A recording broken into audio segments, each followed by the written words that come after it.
Eh bien, bonjour à tous. Je suis très heureux de vous retrouver pour cette deuxième journée à la Sofcote, particulièrement sur la thématique aujourd'hui de l'activité libérale ou de l'activité hospitalière, ou de l'activité d'ailleurs privée à but non lucratif, salarié, en établissement de santé. Je vais pour discuter de ce sujet recevoir trois invités aujourd'hui, trois invités avec trois trajectoires un petit peu distinctes les unes des autres. Alors je vais vous laisser vous présenter, peut-être juste à côté de moi. Bonjour, je suis le docteur Nicolas Ménard, je suis chef de clinique en chirurgie pédiatrique orthopédique au CHU de Lille et je voudrais me destiner à une carrière hospitalo-universitaire. Bonjour, je suis Pierre-Emmanuel Chamas, je suis nouveau praticien hospitalier au CHU de Montpellier. Jimmy Péchard, du coup je suis assistant à l'Institut de la Main à Nantes, qui est une structure privée du coup, et j'ai fait la moitié de mon parcours dans le privé.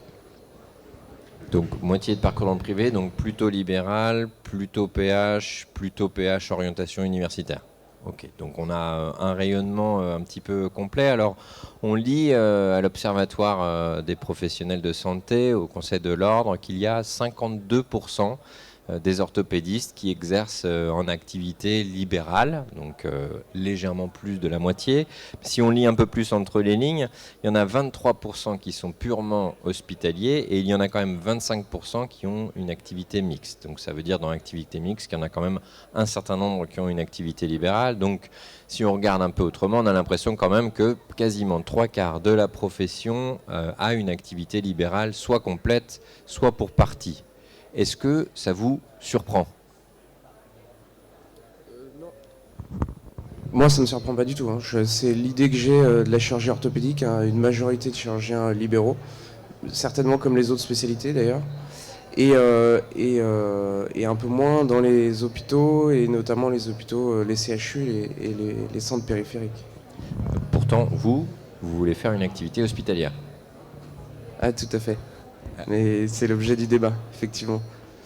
Pour plein de raisons. Si vous voulez, on commence le...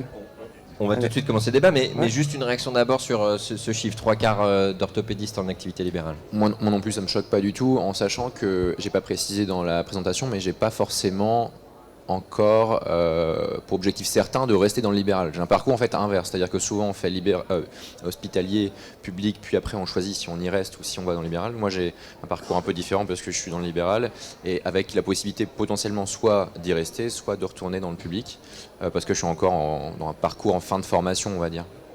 Mais non, c'est pas un chiffre qui me choque du tout, et en sachant que ce qui me choque le plus, c'est qu'il y a des chirurgiens qui ont une activité exclusivement publique. Moi je sais que même si je suis attiré par l'activité publique, l'activité mixte m'attire davantage en tout cas.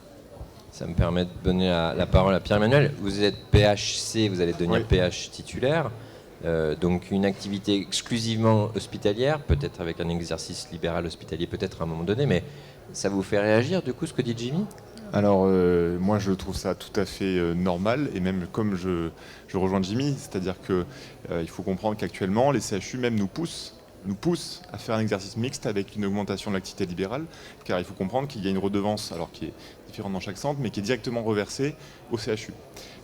Ça correspond aussi à un temps d'activité supplémentaire, donc c'est à la fois important pour pousser les praticiens à avoir plus de patients, à prendre en charge plus de patients, mais c'est également très intéressant au niveau financier pour les CHU. Donc en fait, on est dans une dynamique où c'est une volonté notamment administrative. Il faut aussi savoir qu'en chirurgie orthopédique, l'une des grandes chances de l'orthopédie, c'est d'avoir une activité pour 2/3 à peu près des indications opératoires qui peut autant se faire en privé, en structure privée pure qu'en structure publique. Et cela a pour conséquence que, notamment dans les structures, dans les gros centres de CHU, où bien sûr on a une activité de référence avec des patients très lourds, des pathologies complexes, l'activité libérale est aussi une porte d'entrée pour des patients moins lourds, plus légers, et donc un autre type de patientèle. Et c'est important d'avoir l'ensemble du spectre des disciplines et des pathologies d'une spécialité au sein du CHU, donc c'est important pour la formation tout court. Alors, formation, du coup, je vais vous dire quelques vérités que l'on entend souvent, puis je vais vous laisser réagir à ce sujet-là. On entend souvent que pour être bien formé, quand même, le service public, pour les jeunes chirurgiens, c'est mieux? Alors, oui et non. Je pense qu'à l'heure actuelle, il ne faut pas se voiler la face, la formation elle est faite dans les CHU. Même si il faut absolument intégrer les cliniques dans la formation de l'interne par des fellowships, des interchus dans des cliniques privées, à l'heure actuelle, la formation elle est faite dans les CHU. En fait, je ne pense pas que les chirurgiens privés aient le temps de passer, quand ils ont des gros programmes opératoires, d'apprendre à des premiers semestres à mettre des prothèses de hanche, à faire de la chirurgie. Donc, à l'heure actuelle, je pense que la formation est faite dans le CHU. Alors, meilleure, pas forcément. On opère peut-être plus en privé. Donc, la quantité fait que l'expérience sur l'arthroscopie, sur la chirurgie de la main, etc., chez des chirurgiens libéraux qui ont des gros programmes opératoires, ils sont aussi bons, voire meilleurs. Mais effectivement, les cas complexes se font, c'est peut-être caricatural, mais se font encore au CHU. Commentaire sur ce point? Oui, alors je rejoins tout à fait Nicolas, parce que moi-même j'ai fait dans mon parcours un stage en secteur libéral, en plus qui était partagé moitié en clinique mutualiste et moitié en véritable clinique secteur 2, on va dire. Donc c'est très important pour moi, je pense, que les internes fassent un semestre en secteur privé, puisqu'en plus la majorité des chirurgiens qui s'installent le font en secteur privé. Donc c'est important de sortir du tropisme CHU pour voir aussi en fait quel est l'exercice majoritaire d'une profession. Aussi, ça permet de voir d'autres modalités de fonctionnement. Alors, maintenant, on est sur des regroupements avec des cliniques parfois de très grosse taille qui, maintenant, sont confrontés aux mêmes problèmes, voire pire que le CHU, parce qu'il y a aussi les contraintes financières du secteur privé. Mais pour moi, la place du libéral est vraiment au niveau de l'internat.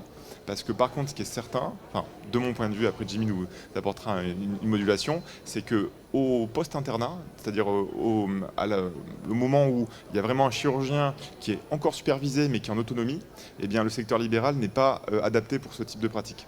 Donc c'est plutôt être interne, voir comment ça se passe, voir d'autres pathologies, voir des chirurgiens parfois qui sont experts dans des pathologies très précises, mais plus courantes, qui ne sont pas des problèmes de centre de référence, mais ensuite pour le post-internat véritablement, notamment aussi sur des problématiques d'assurance, etc., l'assistant chef de clinique ne peut que très difficilement être en structure privée et avoir une formation complète. D'accord, donc pour l'instant on est assez d'accord, phase de socle, phase d'apprentissage, docteur junior et même jusqu'à assistant, très public pour des raisons organisationnelles, des raisons d'accès, des raisons de temps, on a bien compris. Jimmy? Alors moi je sais que j'ai l'étiquette du coup libérale autour de cette table. Je vais quand même introduire le fait que philosophiquement parlant, moi j'estime que la formation de base générale et globale doit être faite aussi CHU. CHU, il y a U, c'est la priorité. Après, je pense que les structures libérales ont toute leur place justement pour être non pas des structures d'apprentissage à part entière, mais des structures accessoires qui ont toute leur place dans l'apprentissage, dans le perfectionnement, dans la surspécialisation. Et c'est en ce sens, moi, où je suis dans ces structures-là qui sont très spécialisantes main. Mais je le critique moi-même, je sais qu'il y a du coup une carence de formation, non pas dans ma surspécialité, mais dans ma spécialité qui est la chirurgie orthopédique traumatologique de base. En se surspécialisant, on se sous-spécialise. C'est l'avantage des CHU, comme disait Pierre-Emmanuel à l'instant. À mon sens, et j'ai la même philosophie, je pense que les CHU doivent proposer l'ensemble des surspécialités à minima pour la formation, pour une formation générale, et que pour tout le monde ait les bonnes notions fondamentales. Et c'est dans un second temps qu'on se surspécialise et qu'on va potentiellement dans les structures privées.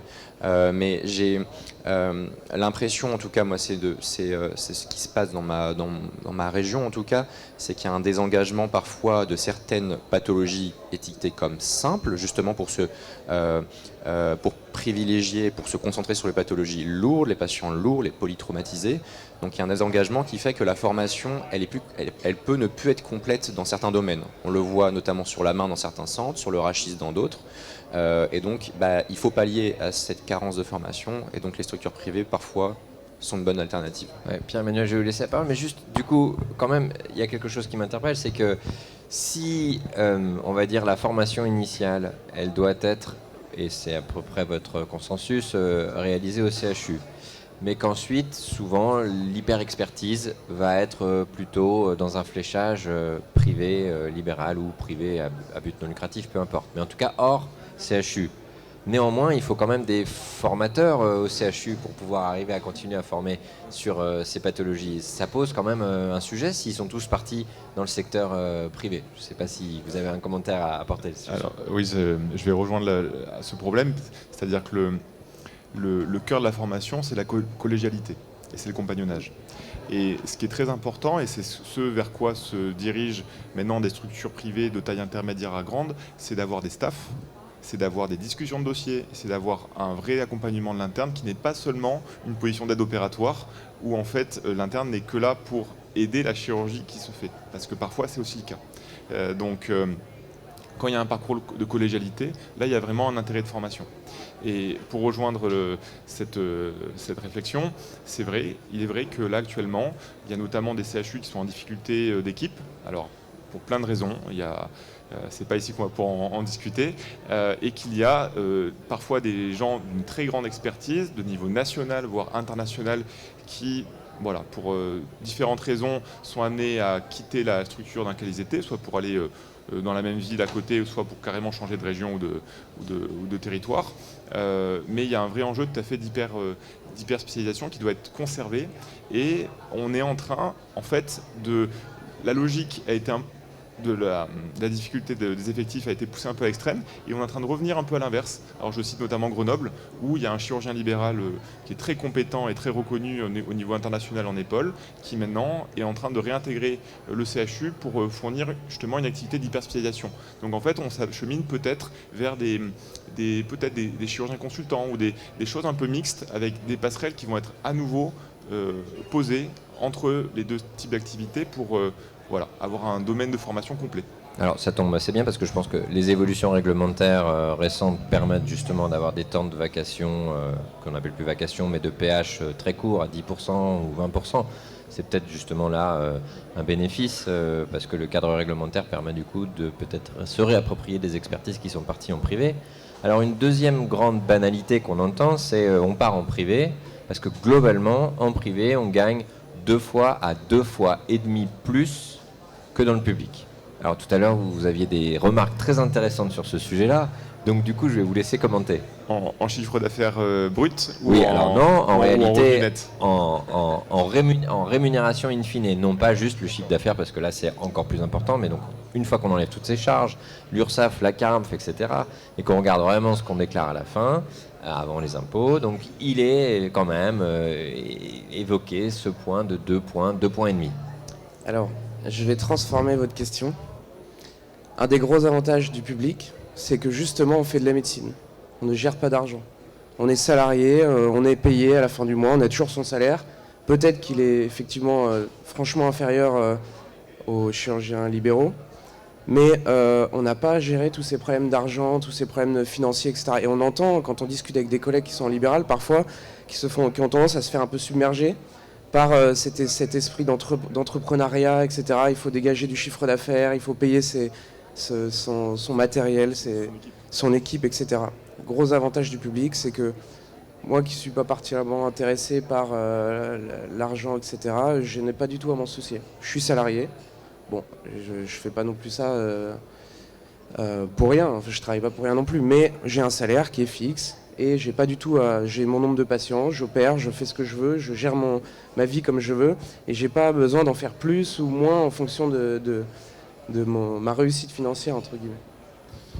Je tiens à dire qu'en plus, ça doit être vraiment pondéré par la situation géographique que l'on considère. Parce que moi, je suis du Sud, je suis de Montpellier, et il est très clair qu'en plus, avec les dernières valorisations, alors qui sont peut-être pas suffisantes au goût de tout le monde, mais malgré tout, dans le secteur public, il y a eu des revalorisations sur les échelons de PH, etc., qui fait que, en fait, pour beaucoup de chirurgiens, notamment dans les situations de surdensité médicale, c'est quand même difficile d'atteindre un salaire du public face à parfois une concurrence très importante au niveau local, parce que malheureusement on est dans cette situation avec parfois, moi dans ma région, il y a proche de 50 chirurgiens sur un bassin d'habitants de 400 000 personnes.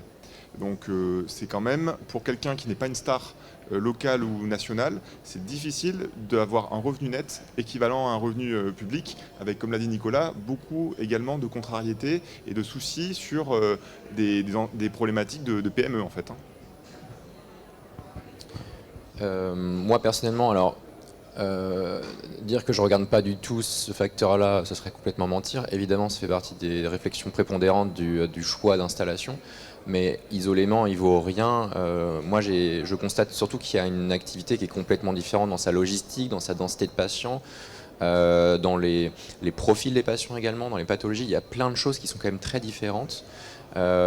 Donc oui, ça intrigue quand même. Enfin, on peut pas ne pas fermer les yeux quand même dessus, malgré l'attractivité personnelle que j'ai envers le secteur public. J'y réfléchis énormément quand même, parce qu'on peut pas, si in fine factuellement il y a une différence de 2 voire 3, c'est beaucoup. C'est beaucoup. Donc on peut pas mentir en disant on ferme les yeux. Après, c'est pas un facteur à prendre en priorité, en tout cas à mon sens. C'est vraiment, on en parle beaucoup lors des congrès, c'est la qualité de vie, l'activité, la densité patient. Ça, c'est en tout cas personnellement, c'est ça que je mets en premier. Mais ça fait quand même partie des éléments de réflexion, la masse salariale. Ouais. Alors c'est très intéressant parce que chez What's Up Doc, il y a eu de nombreux sondages sur ce sujet-là. Et je m'en souviens d'un qui m'avait particulièrement marqué parce qu'il y avait plus de 4000 répondants. Et quand même, la qualité de vie professionnelle, elle passait un peu derrière finalement la rémunération si on posait bien les questions.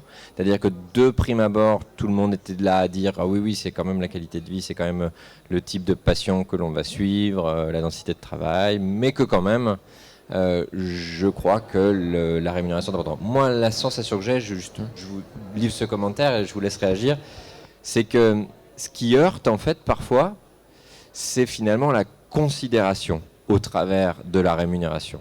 Et l'écart, en réalité, c'est l'écart qui, j'ai la sensation, après tout ce qu'on fait à What's Up Doc, c'est l'écart qui souvent génère en fait une forme d'agacement d'un secteur ou d'un autre.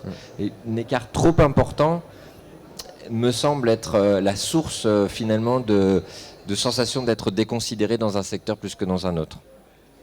Après, si on est très caricatural, finalement il y a un lien, parce qu'on parlait de salaire, de considération, donc de qualité de vie, tout est un peu lié tout de même. Mais après, je serais très intéressé, je ne pense pas que ça a été fait, parce que à mon avis, ça devait être un sondage monophrase. Ce serait intéressant de hiérarchiser qui a répondu et quelle génération a répondu, parce que c'est vrai que la qualité de vie, on en parle beaucoup à la Softcode depuis quelques années, et c'est un sujet qui est prépondérant peut-être dans les plus jeunes générations de plus en plus, donc ça serait intéressant de voir, d'analyser en sous-groupe finalement qui a répondu quoi. Et puis pour revenir sur la rémunération, intervient un autre acteur CHU clinique, au milieu les centres hospitaliers périphériques. Et je prends l'exemple du Nord, il y a plein de centres hospitaliers périphériques qui renforcent leurs équipes, Dunkerque, Valenciennes, avec des bonnes équipes d'orthopédistes, parce que, et c'est aussi sur de la considération, on peut, moyennant, en apportant un projet, on peut négocier, chose qu'on ne peut pas faire au CHU. On peut arriver en disant voilà, je vais apporter tel type d'activité, tel type de nombre de patients, de patientèle, etc. On peut négocier son salaire, on peut négocier ses conditions de vie. Et donc on rattrape un peu ce retard CHU versus libéral. Et je pense que c'est comme ça qu'on repeuple les hôpitaux périphériques. Alors je vais sur une autre banalité du genre, celle qu'on entend la plus souvent, c'est oui mais alors, moi je suis resté dans le public parce que là au moins je fais de la recherche. Et puis dans le privé il n'y a pas de recherche. Alors du coup... Alors ça c'est plus du tout d'actualité. À l'heure actuelle en orthopédie, les plus gros publieurs c'est les cliniques. Tout simplement parce que pendant très longtemps, enfin je pense c'est mon avis, les CHU avaient de la main d'œuvre, les internes devaient publier leurs thèses, etc. De la main d'œuvre bon marché qui était capable, qui était entre guillemets corvéable à merci. Maintenant, les cliniques ont compris que la recherche, c'était essentiel, en termes de visibilité, en termes financiers même. Quand on publie des articles, on gagne de l'argent. Et donc, ils développent des... et puis pour attirer aussi des chirurgiens qui ont plus envie de rester en public, mais ont toujours envie de faire de la recherche, de l'universitaire. Et donc pour les attirer, ils embauchent des assistants de recherche clinique, des statisticiens, ils mettent en place des logiciels de recueil de patients. C'est plus l'interne qui va passer des nuits entières à récupérer des informations dans les données patients, c'est le patient qui vient récupérer tout seul ces données. Et ça, c'est clairement plus d'actualité. Je pense qu'à l'heure actuelle, vraiment les gros publieurs en orthopédie, Clinique du Sport à Paris, c'est des chirurgiens libéraux. Juste avant une réflexion complémentaire, juste à savoir, je vous laisserai rebondir dessus, mais c'est vrai pour tous les établissements privés ou en fait certains bastions de l'établissement privé qui en réalité ressemblent plus par leur fonctionnement à sans doute un établissement académique privé finalement. Tout à fait, ce que dit Nicolas doit quand même être modulé sur le fait que ce sont des effectifs critiques de grandes structures avec vraiment une véritable organisation et un projet d'établissement. C'est pas juste quelques chirurgiens qui se disent on va faire de la recherche, comme tu l'as souligné Nicolas, il y a un voire plusieurs assistants de recherche clinique, il y a parfois un voire plusieurs secrétaires scientifiques, donc c'est vraiment une structuration. Je veux rajouter que la recherche est importante dans le privé, puisque aussi c'est une façon de faire l'état de ses pratiques et de faire en fait une évaluation de ses propres pratiques. Et notamment avec actuellement les enjeux sur orthorisque, sur la certification. Donc en fait, la phrase qui a été dite doit même être dépassée en disant que maintenant tout le monde doit faire de la recherche. C'est même plus public versus privé, c'est tout le monde doit faire de la recherche parce que maintenant c'est obligatoire, c'est nécessaire au niveau assurantiel, au niveau certification, au niveau cohésion d'équipe, au niveau quel est le résultat qu'on offre aux patients dans notre établissement. Et de toute façon, l'avenir, c'est via les registres, via les sociétés savantes, en fait, la structuration complète d'une recherche de haut niveau avec des gros effectifs et une bonne qualité scientifique au niveau national. Donc en fait, cette question du public versus privé, elle n'est même plus d'actualité puisque on a maintenant de plus en plus de mal à publier des études monocentriques et qu'il faut maintenant du multicentrique, du prospectif, des cohortes, des registres. Et d'autant plus que, on l'a dit tout à l'heure, la patientèle n'est pas la même, public-privé, donc il faut de la recherche en public et en privé. Ça, c'est un très bon argument, celui-ci. Moi, dans la structure où je suis, du coup, pour avoir, parce que ça ne se fait pas comme ça, on n'y pas, on veut des internes et des assistants, etc. Il y a des prérogatives et des obligations, et parmi elles, il y a la nécessité de faire des staffs d'enseignement. Il y a la recherche aussi qui rentre en compte. Chaque interne est poussé un petit peu à faire de la science et de la recherche. Et il y a un argument qui est en faveur pour le coup du libéral pour faire de la science aussi, c'est que la densité de patients est énorme, donc ça fait des grosses cohortes. Alors pareil, je rejoins aussi Pierre-Emmanuel en disant si ça dépend, si on est 2 ou 3 installés, on n'est pas la même densité de patients que si on est 15. Donc forcément, mais je pense que le libéral a tout son rôle à jouer là-dedans, à encadrer des travaux et à même participer à des travaux. Je ne pense pas qu'il faut qu'on fasse, comme sur d'autres thèmes, qu'on sectarise le libéral et le public. Je pense qu'il faut qu'on travaille justement main dans la main parce qu'il va y avoir des problématiques aussi régionales, plus que d'activité. Donc je pense que c'est intéressant de mutualiser les datas de sciences à l'échelle locale en fait, pour faire des travaux universitaires intéressants. À mon sens, raison de plus pour réduire les écarts du coup, parce que s'il y a beaucoup d'écarts, ça va être compliqué de travailler sur une même cohorte, sachant qu'on fournirait vraiment le même travail. Alors, j'ai entendu le mot densité.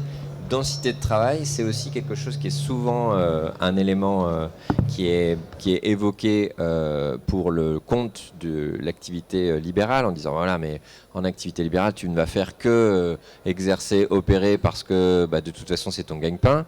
Mais en même temps, j'entends aussi, oui, mais en libéral, je peux organiser mon planning et mon emploi du temps comme je veux, comme si on avait cette liberté-là et qu'en réalité, peut-être l'argent tombait tout seul aussi. Donc, du coup, je ne sais pas laquelle de ces deux vérités ou balivernes est la plus juste ou la plus fausse. Alors, selon vous. Je pense qu'il n'y a pas de vraie réponse ou de fausse réponse. C'est l'activité salariée versus l'activité, entre guillemets, entrepreneuriale.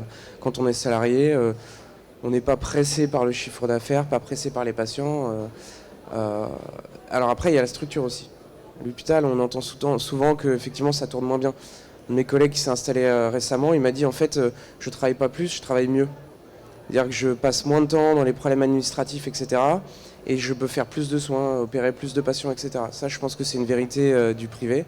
C'est vrai qu'à l'hôpital, c'est quand même une grosse machine qui parfois s'enraye dans plusieurs moments de la prise en charge du patient. Et ça peut être assez prenant en termes de quantité de travail. C'est du mauvais travail, entre guillemets. C'est du temps de perdu, gérer des problèmes de brancardage, gérer des problèmes d'administratif, de courrier, etc. Ça tourne peut-être un petit peu moins bien. Après, le public, l'avantage, c'est que on a du temps, entre guillemets, on a du temps. Le matin, on a le temps pour discuter. On a des staffs qui sont dans la semaine, des après-midi qui sont dédiés à de l'universitaire, à de la discussion à des staffs.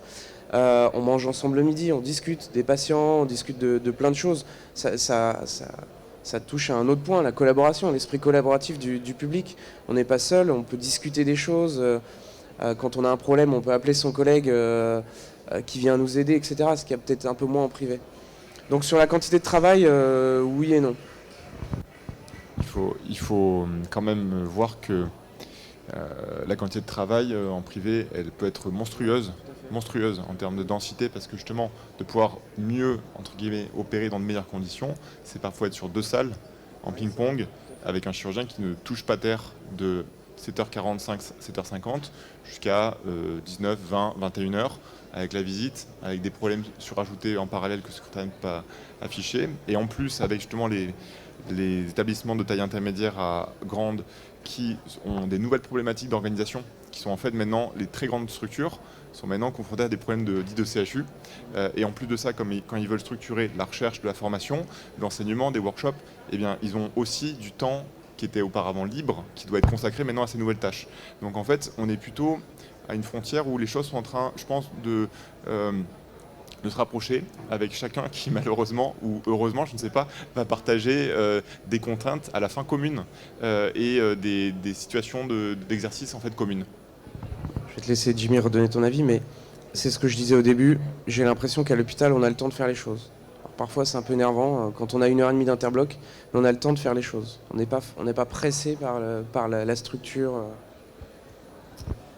Moi, je vais être très très critique et j'espère que des anciens collègues ou des futurs collègues du CHU qui m'ont encadré ne vont pas entendre, et je les adore. Mais il faut noter, en tout cas moi personnellement, dans mon expérience, j'ai remarqué une différence d'activité, mais le double serait presque de minimiser les choses. Alors après, l'activité, il faut mettre ça avec des grandes guillemets. L'activité chirurgicale, en tout cas, elle est beaucoup mieux huilée. Effectivement, on ressent beaucoup moins de... Alors je ne vais pas dire de lourdeur administrative, mais en tout cas, effectivement, on a l'impression un peu d'une machine rouillée dans les structures publiques où tout est lourd, tout est compliqué et on doit tout faire presque soi-même. Les lits, les brancardages, les problèmes sont... Et j'ai trouvé... Personnellement, mon arrivée dans une structure libérale avec un itinéraire du patient qui est tout prévu, il n'y a rien à faire, j'ai envie de dire, où tout le monde a son rôle, il y a une efficacité, tout est efficient et on arrive à avoir une bonne activité. Alors après, on pose la question, est-ce que c'est plus fatigant ou moins fatigant dans l'un ou l'autre ?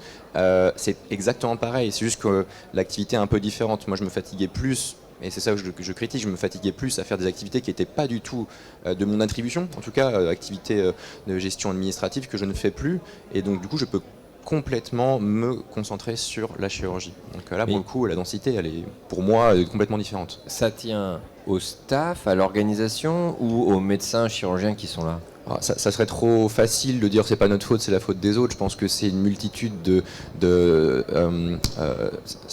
multitude d'échelons en fait, et je pense qu'il y a peut-être moins ça dans les structures libérales, et encore maintenant comme elles grossissent, on s'y approche aussi. Mais je pense que tout est optimisé parce qu'il y a in fine, il y a un objectif financier. Alors je pense qu'il y a aussi ça dans les structures publiques où il y en a c'est peut-être une carence du coup de pas penser parfois aussi finance, parce qu'il y a une finance, efficience parfois. Alors parfois quand on pousse trop le vis trop loin, bah là c'est loin, on tombe au fond. Mais là je pense que le fait qu'il y ait une nécessité financière, tout doit être bien huilé, bien rodé. Et donc je pense que c'est en tout cas un des facteurs de réponse. Là en différence, bah, c'est le moyen de financement et donc l'efficience au final, je pense. Alors dans les points de discorde entre les deux, il y a un élément que vous avez évoqué tout à l'heure, c'est parfois qu'il y avait de l'hyper-expertise dans le secteur privé. Et parfois, j'ai entendu des cas complexes aussi, plutôt dans le secteur public. Alors, je voudrais bien qu'on fasse la différence entre un cas complexe et un cas qui relève d'hyper-expertise. Parce que souvent, quand même, un cas complexe relève aussi d'hyper-expertise. Alors, de quoi on parle exactement ? Parce qu'on a tendance à dire que les cas les plus complexes sont dans les hôpitaux publics. Mais tout à l'heure, vous avez dit les cas qui relèvent de beaucoup d'expertise sont dans les hôpitaux privés. Mais je n'ai pas l'impression qu'ils relèvent de moins d'expertise parfois, moi. C'est totalement vrai. En fait, souvent les cas complexes sont lourds dans leur prise en charge de manière générale, que ce soit sur le côté médical, parfois le côté polypathologique. Mais il est vrai que quand on est dans des cas complexes de monopathologiques, et là je vois pour moi de mon côté, notamment la main, dans notre structure publique qui ne propose plus cette activité, forcément s'il n'y a qu'un problème de main, il sera envoyé dans le centre libéral pour l'hyperspécialisation malgré la complexité de la pathologie. Mais après il y a d'autres contre-exemples. Moi je vois la tumeur où nous dans notre centre c'est un centre spécialisé tumeur, bien évidemment pour le coup c'est des patients qui sont au contraire réorientés vers ce centre de référence et on peut difficilement imaginer les réorienter vers des structures libérales. Je pense notamment à la tumeur, aux infections et aux pathologies rares. En fait, ça dépend beaucoup de l'écologie locale. C'est-à-dire que moi, dans ma ville, on a la chance d'avoir 2 structures labellisées SOS Main, une libérale et une au CHU. Et en fait, on retrouve une parfaite complémentarité au niveau de la répartition des patients. C'est-à-dire qu'il n'y a pas... C'est pas les mêmes. Non, ce n'est pas les mêmes. C'est-à-dire qu'en fait, la structure privée va faire quelques cas graves, bien sûr, mais ils vont faire énormément de cas de niveau extrêmement basique, qui même sont délégués à des médecins généralistes qui sont formés pour faire le tout venant. Les cas de difficulté intermédiaire ou un peu élevés vont être faits par les chirurgiens. Ils font bien sûr quelques cas graves, mais en fait, les cas très graves, même monolésionnels, sont adressés au CHU. Et on fait moins de petites pathologies tout venant. Mais en fait, ça dépend beaucoup, là, ce que décrit Jimmy. Malheureusement, c'est une situation où justement le CHU n'apporte plus sa mission d'être polyvalent et de couvrir l'ensemble des domaines de l'orthopédie. Alors, est-ce que du coup, juste pour apporter un élément complémentaire de réflexion, est-ce que grave ne veut pas dire un peu transversal, avec d'autres expertises associées qui seraient nécessaires? Mais moi, je critique complètement ça parce que si on attend des CHU, et moi je veux pas personnellement qu'on se rende vers là, si on se rend vers une des cas que complexes et que graves, qui va les faire? Puisque globalement, avant de savoir bien faire des cas complexes, graves ou même des pathologies transversales, il faut savoir faire le basique. Donc si on délègue le basique aux centres périphériques libéraux et qu'on reste sur du cas grave et complexe, à un moment donné, ça va coincer, on le sait tous. Donc au contraire, il faut justement ramener cette activité minimaliste. Et effectivement, je trouve que cette présentation de partage des tâches, et en fait, il n'y a même pas de conflit parce que en fait, ça s'équilibre plutôt bien entre complexe et hyper spécialisant. Je pense qu'il faut le garder, mais il faut ramener une activité minimaliste et pas que complexe, sinon on court à la catastrophe à mon sens. Et après, ça n'a pas été dit, mais il y a ensuite l'activité de centre de référence sur les pathologies, sur une organisation nationale, c'est-à-dire les cancers, le sarcome, le nerf périphérique, la chirurgie lourde de pathologies particulières, suivie d'abord dans les centres médicaux de référence, que ce soit de rhumatologues, de médecins vasculaires, de pédiatrie de référence, où là c'est un parcours très particulier et où là, en l'état, sauf de très rares contre-exemples en oncologie notamment, c'est globalement des filières entières d'organisation qui sont en fait réfléchies à l'échelle interrégionale et nationale, notamment le cancer en premier lieu. Et ça, c'est évidemment de l'organisation du CHU. Non, je suis d'accord avec vous. Alors, tout à fait, sur le côté transversal des patients, c'est sûr que j'ai jamais travaillé en structure libérale, mais c'est vrai que je suis pas sûr que ça soit adapté pour des patients polypathologiques, pour de la grosse chirurgie de reprise, par exemple, de prothèse de hanche, de prothèse de genou. Ça va prendre du temps. Le patient, il a des grosses comorbidités. Il a peut-être besoin de soins continus, de réanimation derrière. Et donc ça, je pense que ça se fera toujours au CHU. Bien qu'il y ait des grosses cliniques maintenant qui puissent en plus interagir avec d'autres spécialités, comme dans des cliniques, il y a des cardiologues, il y a des plateaux techniques d'imagerie qui sont aussi bons, voire meilleurs qu'au CHU.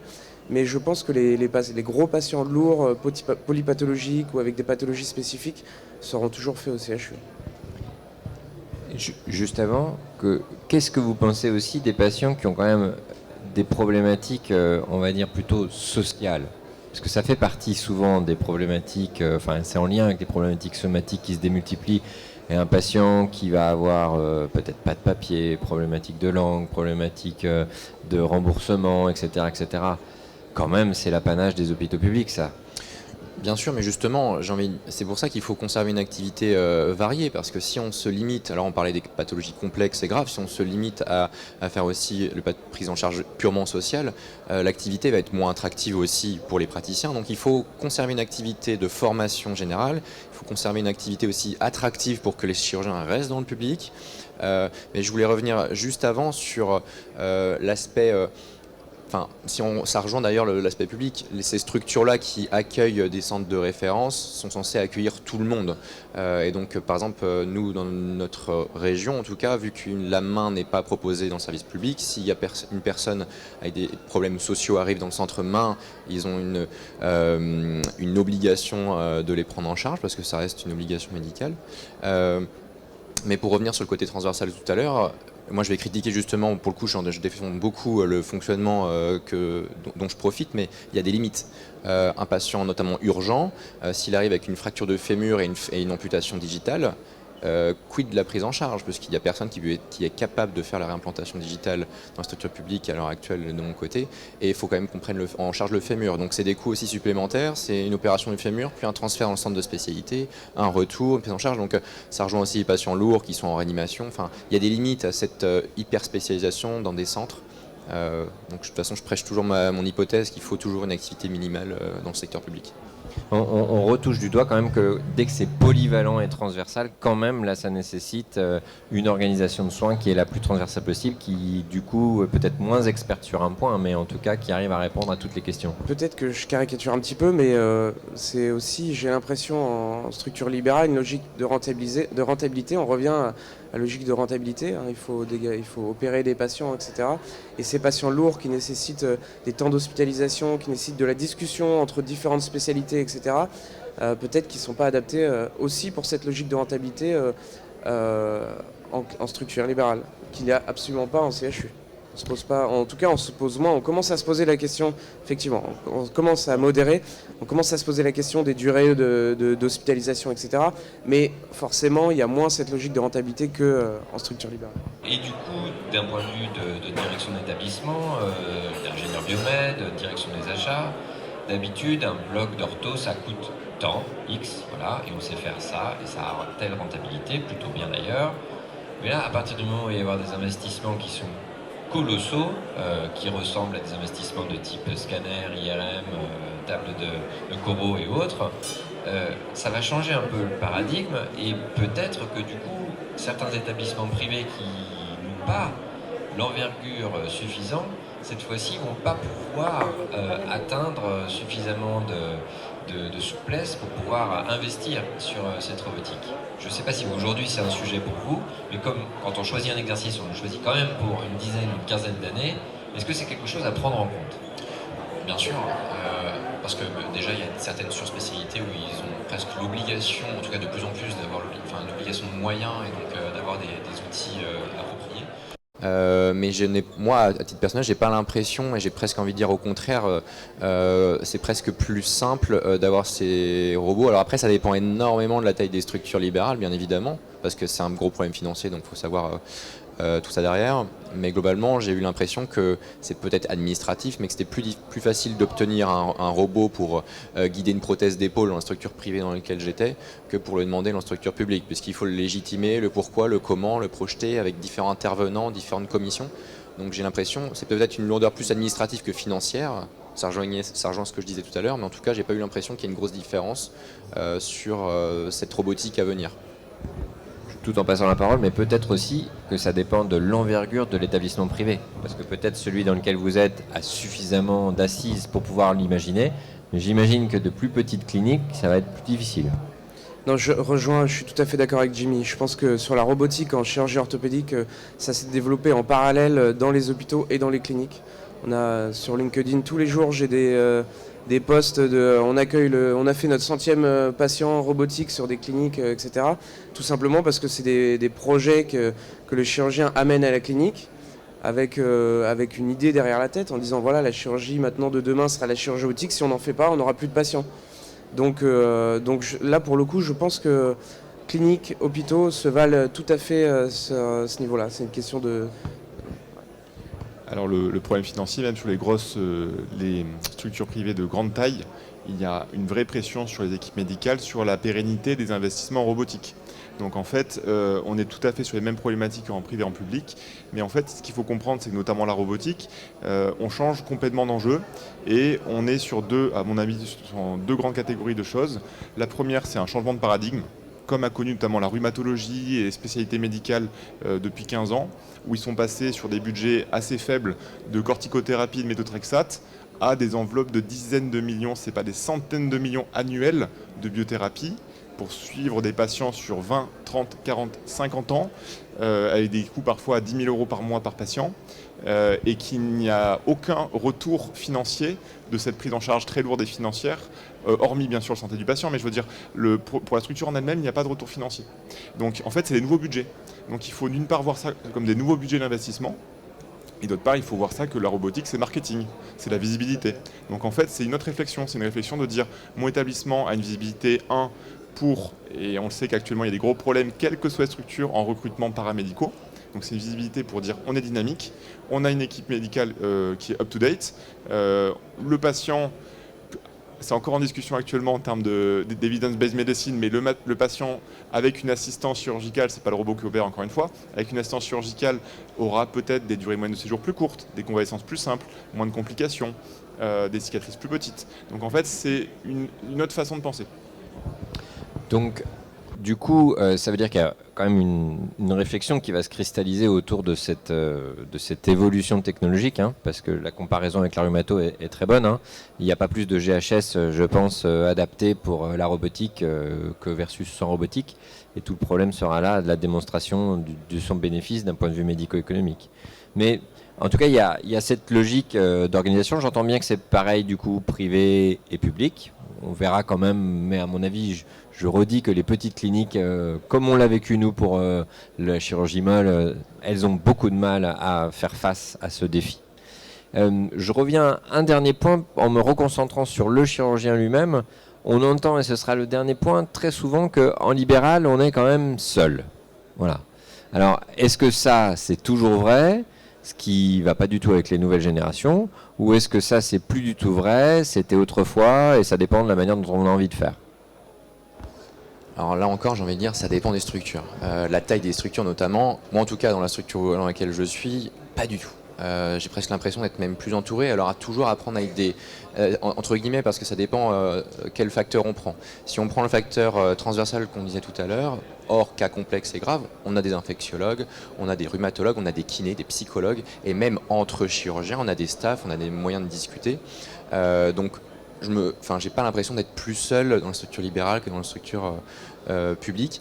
Après, il y a une façon de travailler qui est complètement différente, effectivement. Les discussions sont peut-être plus officielles dans le secteur libéral, c'est plus il y a des temps dédiés, etc., que je ne retrouvais pas au CHU. Au contraire, on en discutait tout le temps, dans un couloir, etc. Donc c'est pas la même façon de travailler, mais je me sens pas plus seul en tout cas. Encore une fois, je retourne la question. À l'hôpital, on n'est jamais seul. Et ça, c'est un des gros avantages. Que ça soit d'un point de vue professionnel, juste parler des patients, etc., mais même d'un point de vue humain. C'est-à-dire que le matin, c'est caricatural, mais le matin, on se retrouve, on boit le café tous ensemble. Le midi, on s'attend pour manger, on attend celui qui est en train de consulter pour manger. Et il y a cet esprit collaboratif sur le travail, mais pas que. C'est une sorte de famille, entre guillemets, alors avec ses inconvénients aussi d'une famille, hein. Mais il peut y avoir des engueulades dans exactement, la famille. voilà. Mais toujours est-il qu'à l'hôpital, on n'est jamais seul. D'autant plus que quand je discute avec mes collègues qui sont installés, tout est merveilleux, la vie est merveilleuse, etc. Mais souvent, le seul point négatif qu'ils me donnent, c'est que justement, ils ont l'impression d'être seuls. Après, c'est peut-être pas ton cas, Jimmy, mais où en fait, justement, un de mes très bons amis qui s'est installé il n'y a pas longtemps, qui justement adorait ce côté, on croise ses amis, d'autres spécialités, etc. à l'hôpital, ne retrouvait pas du tout ça. Et il arrivait, il va parler à ses secrétaires, ses patients, et puis il rentrait chez lui, quoi. Donc à l'hôpital, on n'est jamais seul. C'est un des gros avantages. Encore une fois, je pense qu'il faut aller plus loin que ça. C'est-à-dire que, comme ça a été dit à plusieurs fois dans le congrès, l'orthopédie, c'est une famille. Et en fait, ce qu'on voit, c'est que nous, des chirurgiens formés dans l'équipe, qui sont ensuite installés en libéral, quand ils ont des grosses complications, quand ils ont des dossiers très compliqués, ils reviennent nous voir. Et c'est ça qui est important. C'est-à-dire qu'en fait, la solitude qui est plus ou moins relative en fonction des structures, qui est parfois... Alors moi, j'ai vécu personnellement une situation où le chirurgien libéral avec qui j'étais parlait beaucoup tout au long de mon stage, et c'était un vrai plaisir. Et j'ai appris par son instrumentiste qu'en fait, c'est tellement télépathique entre l'instrumentiste et le chirurgien que parfois il ne disait que quelques mots sur toute une journée chirurgicale. Donc oui, probablement, il faut aller plus loin. Les structures sont en train de changer à tous les niveaux, en public, en privé, quelle que soit la taille. On va être vers quelque chose de moins solitaire parce que dans la qualité de vie, dans la qualité de vie au travail, c'est vraiment une demande des nouvelles générations de ne plus être seul, et surtout qu'en fait l'orthopédie c'est une famille, et que quand on a un gros problème, une grosse complication, un dossier compliqué qu'il faut staffer, et ben à la fin, il y a une discussion qui est faite avec l'équipe du CHU. Alors il y a plein de modalités, il y a des staffs régionaux, il y a plein de choses qui sont possibles en fonction des localisations, mais voilà. Ce que je comprends quand même de votre discussion, et c'est intéressant, c'est que nativement dans l'ADN de l'hôpital, c'est un fait. En privé, c'est toujours possible, mais peut-être ça dépend de son bon vouloir ou de l'équipe dans laquelle on tombe. Mais nativement, c'est pas forcément un travail, j'allais dire, d'équipier. Je reviens sur ce que j'ai dit tout à l'heure. Je rejoins complètement Nicolas. Je me sens pas du tout seul dans mon activité, dans ma pratique très professionnelle. En revanche, il y a une ambiance qui est complètement différente, beaucoup moins familiale et amicale, c'est vrai, et je pense qu'il ne faut pas le négliger. C'est quelque chose de très important au vu du temps qu'on passe dans notre profession. L'extra-professionnel est très important, et il me paraît bien plus présent pour le coup dans la structure publique, peut-être parce que aussi on a plus de temps. Les critiques qu'on faisait tout à l'heure sont peut-être des avantages dans ce cas de figure, mais on a plus de temps pour se retrouver, pour discuter, pour peut-être aussi décharger des prises en charge complexes ou des situations complexes, des coups de fatigue, des coups de... Tout ça est à prendre en compte aussi, il ne faut pas le négliger. Et ça, pour le coup, peut-être qu'il est plus présent dans la structure publique, pour le coup. Et je reviens complètement. Et pour revenir sur ce que disait Pierre-Emmanuel, je pense qu'effectivement, il faut casser les barrières privé-public. Que ça soit dans la formation des internes, on en a parlé tout à l'heure avec des fellowships, etc. Que ça soit dans le recours, il faut casser ces barrières. Et c'est vrai que j'ai l'impression qu'avec les nouvelles générations, on a peut-être plus de discussions avec nos collègues qui sont en libéraux et nos collègues libéraux qui reviennent vers nous en hôpital. Il faut pas exercer seul, quoi. Il faut vraiment casser ces barrières entre le public et le privé, que ça soit dans la formation ou dans l'échange scientifique. Très bien, alors un dernier mot chacun. Si vous aviez demain un interne qui commence, il est en phase soc ou en deuxième année, et il se pose la question de sa trajectoire, il a entendu ici le débat, il en a entendu d'autres. Qu'est-ce que vous lui dites pour qu'il fasse un bon choix ? D'aller voir toutes les possibilités. Il faut absolument qu'il aille voir en structure libérale, voir si ça lui correspond. Pas juste voir le côté séduisant, l'attrait financier, etc., mais voir la vraie vie d'un chirurgien libéral, et aussi qui sorte de cette critique permanente du CHU où, qu'on entend souvent dès le premier semestre. Il y a des internes qui disent « mais moi je veux jamais être en CHU ». Ils n'ont jamais vécu à l'hôpital, ils n'ont jamais mis les pieds à l'hôpital, mais ils veulent pas faire le CHU. Donc sortir de tout ça et essayer d'aller voir dans les hôpitaux périphériques aussi, et puis trouver la structure qui lui correspond mieux humainement, scientifiquement parlant. Pierre-Emmanuel ? Donc tout à fait, aller tout voir et identifier pourquoi il se lève le matin. Voilà. Et comment pourquoi il se lève le matin peut être pérennisé dans la structure avec des avantages et des inconvénients. Jimmy ? Moi, j'ai tendance à conclure par ce que j'ai introduit, c'est-à-dire se former à tout dans une structure publique initialement, de voir le maximum de choses, ne se fermer les portes à rien, ne pas avoir de projet trop précoce, tout en ayant quand même une arrière-pensée à long terme. Et puis effectivement à la fin du cursus, aller potentiellement dans une structure libérale ou non, en tout cas des centres spécialisants, pour approfondir l'apprentissage qui a été initié au tout début. Très bien, je vous remercie à chacun pour ces points de vue partagés sur l'activité libérale, publique ou l'activité mixte. Je remercie la Sofcote et je remercie l'ensemble des participants et intervenants. Très bonne journée.